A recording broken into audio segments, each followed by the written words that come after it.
ప్రియమైన దేవుని పిల్లలారా, కొన్నిసార్లు మన జీవితంలో ఇలా అనిపిస్తుంది.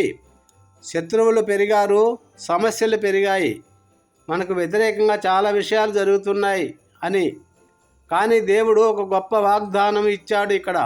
యెషయా గ్రంథము 54:17, నీకు విరోధముగా రూపింపబడిన ఏ ఆయుధమును వర్ధిల్లదు.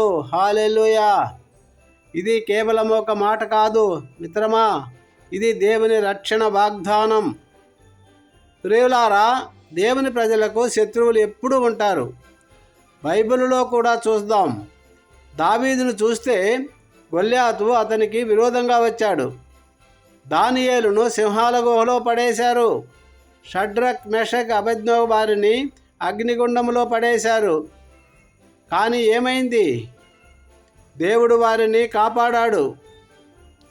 ఎందుకంటే దేవుని ప్రజలపై వచ్చిన ఏ ఆయుధము చివరికి వర్ధిల్లదు. హల్లెలూయా. నమ్ముతున్నారా? కానీ ఒక ముఖ్యమైన విషయం గుర్తుంచుకోవాలి.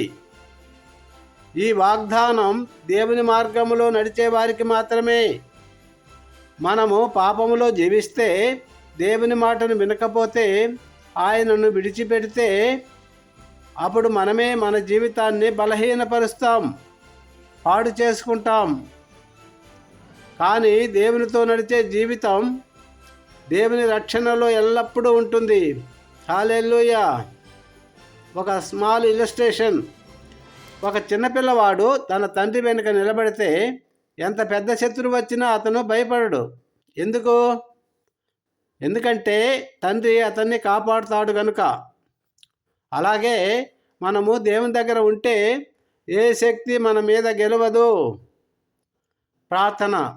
ప్రియులారా, ఈరోజు గుర్తుంచుకోండి, దేవుడు నీతో ఉన్నప్పుడు శత్రువు బలహీనుడవుతాడు.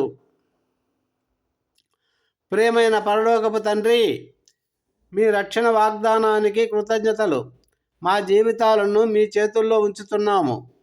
మాకు విరోధంగా వచ్చే ప్రతి చెడును మీరు అడ్డగించండి. మీ రక్షణలో మమ్మల్ని నడిపించండి. యేసుక్రీస్తు మధుర నామములో ప్రార్థిస్తున్నాము తండ్రి. Amen. Thank you Jesus. God bless you all.